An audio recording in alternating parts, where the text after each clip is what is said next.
தினமும் டீ குடிக்கிறீங்களா? அப்ப நீங்க தெரிஞ்சுக்க வேண்டிய முக்கியமான விஷயம் தாங்க இன்னைக்கு நம்ம பேச போறோம்.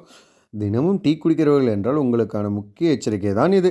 அதுவும் கடைகளில் சர்க்கரை தனியாக ஒரு பாலித்தீன் பொட்டலத்தில் கொடுத்து, அதனை அப்படியே சூடான டீ தூளுக்குள் நனைத்து சாப்பிடுவர்கள் என்றால், கட்டாயம் நீங்கள் தெரிந்து கொள்ள வேண்டிய அ அவசிய தகவல் தான் இது. தேநீர் பைகளில் இருந்து வெளியாகும் மைக்ரோ பிளாஸ்டிக் புற்றுநோய் மற்றும் குழந்தையின்மை போன்ற கடுமையான நோய்களின் அபாயத்தை அதிகரிக்கும் என்று சமீபத்தில் ஆய்வில் தெரிய வந்துள்ளது. தேநீர் குடிப்பது இந்திய வீடுகளில் ஒரு பொதுவான பழக்கம். ஆனால் உங்களுக்கு பிடித்த தேநீர் ஆரோக்கியத்திற்கு ஆபத்தானது என்பதை நிரூபிக்க முடியுமா? தேநீர் பைகளில் இருந்து வெளியாகும் மைக்ரோ பிளாஸ்டிக் புற்றுநோய் மற்றும் குழந்தையின்மை போன்ற கடுமையான நோய்களின் அபாயத்தை அதிகரிக்கும் என்று சமீபத்திய ஆய்வில் தெரிய வந்துள்ளது.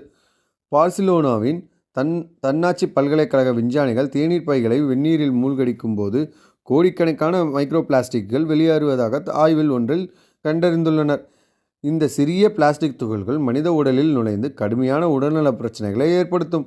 நைலான், பாலிப்ரோப்ளீன் மற்றும் பல்பொருள் அங்காடிகளில் கிடைக்கும் வழக்கமான தேநீர் பைகள் என 3 வகையான தேநீர் பைகளை ஆராய்ச்சியாளர்கள் ஆய்வு செய்தனர்.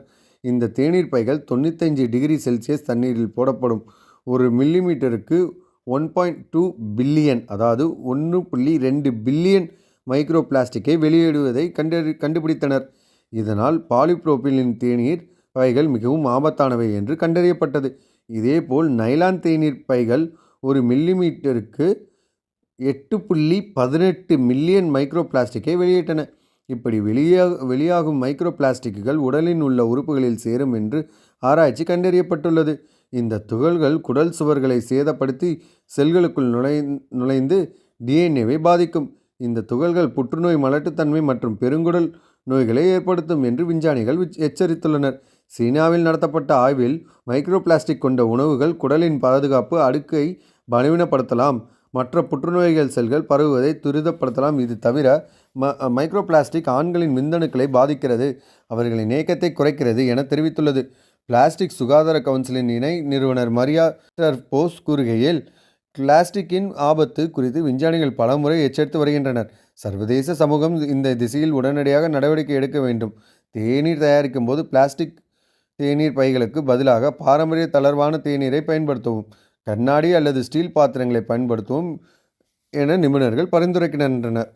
யப்பா, நம்ம டெய்லி குடிக்கிற டீயில் இவ்வளோ விஷயம் இருக்கா? ஐயம்மா, நான்லாம் ஒரு டீ லவருங்க.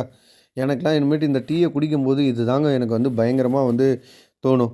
ஸோ அதெல்லாம் நம்ம அவாய்ட் பண்ணிவிட்டு நம்ம முடிஞ்ச அளவுக்கு கண்ணாடி டம்ளரில் இந்த மாதிரி விஷயங்களில் குடிக்கிறது பெட்டராக இருக்கும்.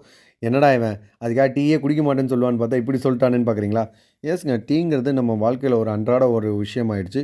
ஸோ அதனால் அதை குறைக்க முடியாது. அதுக்காக நம்ம இப்படி வேணால் பண்ணிக்கலாம் அப்படிங்கிறது, ஒரு அளவாக இருந்தால் எல்லாமே நல்லது தான் அப்படிங்கிறது தான். ஸோ இந்த மாதிரி சுவாரஸ்யமான விஷயங்களை தொடர்ந்து பார்க்கணுமா, நம்ம சேனலை மறக்காமல் சப்ஸ்கிரைப் பண்ணிடுங்க. அண்ட் உங்கள் ஃப்ரெண்ட்ஸ் அண்ட் ஃபேமிலி யார் யாருக்கெல்லாம் டீ பிடிக்குமோ அவங்களுக்குலாம் இந்த வீடியோ ஷேர் பண்ணுங்கள். இந்த வீடியோ பிடிச்சிருந்தா ஒரு லைக் கொடுத்துருங்க. நெக்ஸ்ட் என்ன வீடியோ வேணுங்கிறத கமெண்ட் செக்ஷனில் கமெண்ட்டும் பண்ணிவிடுங்க. தேங்க்யூ.